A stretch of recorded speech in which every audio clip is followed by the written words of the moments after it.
ಇನ್ನೊಂದು ತಿಂಗಳು ಒಳಗಡೆನೆ ಜಾತಿ ಗಣತಿ ವರದಿ ಪ್ರಕಟ ಆಗತ್ತಾ ಅನ್ನೋ ಪ್ರಶ್ನೆ. ಆರ್ಥಿಕ, ಸಾಮಾಜಿಕ, ಶೈಕ್ಷಣಿಕ ಸಮೀಕ್ಷೆ ಪ್ರಕಟಕ್ಕೆ ಸಿದ್ಧತೆಯನ್ನ ಮಾಡಿಕೊಳ್ಳಲಾಗಿದೆಯಾ ಹಾಗಾದ್ರೆ ಅಂತ. ಈ ತಿಂಗಳ ಅಂತ್ಯದ ಒಳಗಡೆನೆ ಸಲ್ಲಿಕೆ ಆಗಲಿರುವ ವರದಿ, ಈ ತಿಂಗಳು ಎಂಡ್ ಒಳಗಡೆನೆ ವರದಿ ಸಲ್ಲಿಕೆ ಆಗತ್ತೆ. ಈಗಾಗಲೇ ಅಂತಿಮಗೊಂಡಿರುವ ಜಾತಿ ಗಣತಿ ವರದಿ ಆಲ್ರೆಡಿ ರೆಡಿ ಮಾಡ್ಕೊಬಿಟ್ಟಿದ್ದಾರೆ ವರದಿನ. ಆಯೋಗದ ಅಧ್ಯಕ್ಷ ಮಧುಸೂದನ್ ನಾಯಕ್ ನೇತೃತ್ವದಲ್ಲಿ ವರದಿ ತಯಾರಿ ಆಗಿದೆ. ಕೇಂದ್ರ ಸರ್ಕಾರದ ಜಾತಿ ಗಣತಿ ಪ್ರಕ್ರಿಯೆ ಆರಂಭವಾಗಿರುವಂತಹ ಹಿನ್ನೆಲೆಯಲ್ಲಿ ಈ ಕೇಂದ್ರದವರು ಪ್ರಾರಂಭ ಮಾಡಿಕೊಂಡಿದ್ದಾರೆ. ಸೊ ತಮ್ಮ ವರದಿಯನ್ನ ಅದಕ್ಕಿಂತ ಮುಂಚಿತವಾಗಿ ಪ್ರಕಟ ಮಾಡುವುದಕ್ಕೆ ರಾಜ್ಯ ಸರ್ಕಾರ ನಿರ್ಧರಿಸಿದಂಗೆ ಕಾಣಿಸ್ತಾ ಇದೆ. ಜಾತಿ ಗಣತಿ ವರದಿ ಪ್ರಕಟದ ಬಗ್ಗೆ ಸುಳಿವನ್ನ ನೀಡಿದ್ದಾರೆ ಖುದ್ದಾಗಿ ಸಿಎಂ. ರಾಜ್ಯ ಬಜೆಟ್ಗೂ ಮೊದಲು ವರದಿಯನ್ನ ಸ್ವೀಕರಿಸಿ ಪ್ರಕಟ ಮಾಡಬಹುದಾದ ಸಾಧ್ಯತೆ ಇದೆ ಅಂತ ಹೇಳಲಾಗ್ತಾ ಇದೆ. ನೋಡಿ, ಈ ಜಾತಿ ಗಣತಿ ವಿಚಾರ ಅನ್ನೋದು ಸಾಕಷ್ಟು ಚರ್ಚೆ ಕಾರಣವಾಗಿತ್ತು. ಆರೋಪ ಪ್ರತ್ಯಾರೋಪ, ಬೇಕು ಬೇಡ, ಈ ಎಲ್ಲದರ ನಡುವೆ ಜಾತಿ ಗಣತಿ ಮಾಡಿಯೇ ತೀರ್ತೀವಿ ನಾವು ಅಂತ ಕಾಂಗ್ರೆಸ್ನವರು ಹೊರಟಿದ್ರು.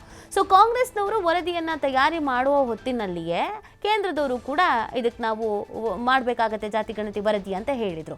ಈಗ ಕೇಂದ್ರದ್ದು ಪ್ರಾರಂಭ ಆಗಿದೆ. ನಾವು ಕೇಂದ್ರಕ್ಕಿಂತ ಮುಂಚಿತವಾಗಿ ನಾವೇ ಜಾತಿ ಗಣತಿ ವರದಿಯನ್ನು ಪ್ರಕಟ ಮಾಡಬೇಕು ಅನ್ನುವಂಥ ಪ್ಲ್ಯಾನ್ನಲ್ಲಿ ಕಾಂಗ್ರೆಸ್ನವರು ಇದ್ದಂಗೆ ಕಾಣಿಸ್ತಾ ಇದೆ. ಅಂದರೆ ಇದು ಕಂಪ್ಲೀಟ್ ಕ್ರೆಡಿಟ್ ತಮಗೆ ಬೇಕು ಅಂತ ಕಾಂಗ್ರೆಸ್ನವ್ರು ಬಯಸ್ತಾ ಇದ್ದಾರೆ.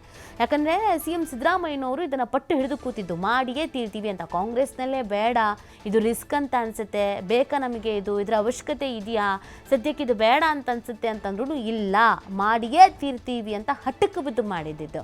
ಒಂದಷ್ಟು ಅಡೆತಡೆಗಳು, ಒಂದಷ್ಟು ಸವಾಲುಗಳು ವರದಿ ತಯಾರಿಕೆ ಸಂದರ್ಭದಲ್ಲಿ ಆಗಿದ್ದುಂಟು. ಅದೆಲ್ಲವನ್ನೂ ಮೀರಿ ಈಗ ವರದಿ ತಯಾರಿಕೆ ಆಗಿದೆ. ಈಗ ಬಜೆಟ್ ಇದೆ ಅಲ್ಲ, ಆ ಬಜೆಟ್ಗಿಂತ ಮುಂಚಿತವಾಗಿ ಈ ವರದಿಯ ಪ್ರಕಟ ಮಾಡಬಹುದಾದ ಸಾಧ್ಯತೆಗಳು ಇದೆ ಅನ್ನೋದನ್ನು ಹೇಳಲಾಗ್ತಾ ಇದೆ.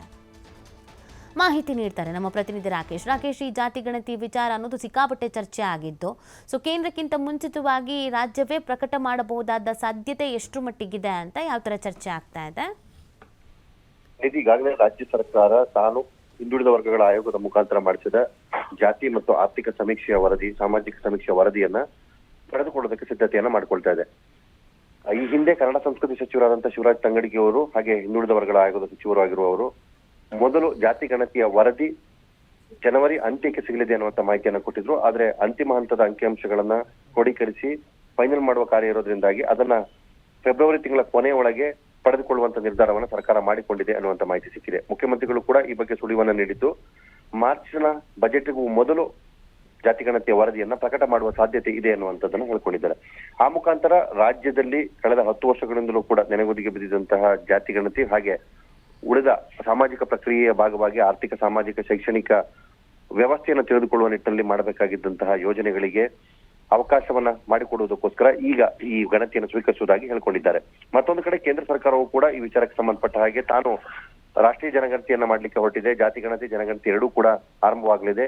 ಈಗ ಈ ವರ್ಷದಲ್ಲಿ ಮನೆಗಣತಿಯನ್ನ ಮಾಡುವ ಮುಖಾಂತರ, ಮುಂದಿನ ವರ್ಷದಲ್ಲಿ ಜಾತಿ ಗಣತಿ ಮಾಡುವ ಮುಖಾಂತರ ಒಟ್ಟಾರೆ ರಾಷ್ಟ್ರೀಯ ಜನಗಣತಿಯನ್ನ ಮಾಡುವ ಸಿದ್ಧತೆಯನ್ನ ಮಾಡ್ಕೊಳ್ತಿದೆ. ಅದಕ್ಕೂ ಮೊದಲು ರಾಜ್ಯ ಸರ್ಕಾರ ಈಗ ತಾನು ಹಿಂದುಳಿದ ವರ್ಗಗಳ ಆಯೋಗ ಮುಖಾಂತರ ಮಾಡಿಸಿರುವ ವರದಿಯನ್ನ ಪಡೆದುಕೊಂಡು ಅಲ್ಲಿ ರಾಜ್ಯದ ಜನಸಂಖ್ಯೆಯನ್ನ ಬಹಿರಂಗ ಮಾಡುವಂತ ಯೋಚನೆಯನ್ನ ಹೊಂದಿಕೊಂಡಿದೆ. ಈ ಯೋಚನೆಗಳು ಮತ್ತು ನಿರ್ಧಾರಗಳು ಮುಂಬರುವ ರಾಜ್ಯದ ವಿಧಾನಸಭಾ ಚುನಾವಣೆಯ ಮೇಲೆ ಪರಿಣಾಮವನ್ನು ಬೀರಲಿದೆ. ಜಾತಿವಾರು ಅಂಕಿಅಂಶಗಳ ಲೆಕ್ಕಾಚಾರದಲ್ಲಿ ಚುನಾವಣಾ ಅಖಾಡವನ್ನು ಸಿದ್ಧಗೊಳಿಸುತ್ತಿರುವಂತಹ ಪಕ್ಷಗಳಿಗೆ ಇದು ಸಹಕಾರಿಯಾಗಲಿದೆ ಅನ್ನುವಂತಹ ಮಾತಿದೆ. ರಾಜ್ಯದ ಈ ವರದಿಯ ಬಳಿಕ ಕೇಂದ್ರ ಮಾಡುವಂತಹ ಜಾತಿ ಗಣತಿ ಹೊಂದಾಣಿಕೆ ಆಗುತ್ತೋ ಅಥವಾ ಬದಲಾವಣೆಯನ್ನು ತರುತ್ತೋ ಅನ್ನುವ ಮುಖಾಂತರ ರಾಜಕೀಯದ ಜಿದ್ದಾಜಿದ್ದಿಗೆ ಪೂರ್ವ ಪರಿಶೀಲನಾ ವೇದಿಕೆಯನ್ನಾಗಿ ಮಾಡಿಕೊಳ್ಳುವ ಯೋಚನೆಯನ್ನು ರಾಜ್ಯ ಸರ್ಕಾರ ಹೊಂದಿಕೊಂಡಿದೆ. ಈ ಹಿನ್ನೆಲೆಯಲ್ಲಿ ಮಹತ್ವ ಪಡೆದುಕೊಂಡಿರುವಂತಹ ಈ ವರದಿಯನ್ನ ರಾಜ್ಯ ಸರ್ಕಾರ ಮಾರ್ಚ್ ನಲ್ಲಿ ಬಿಡುಗಡೆ ಮಾಡುವಂತಹ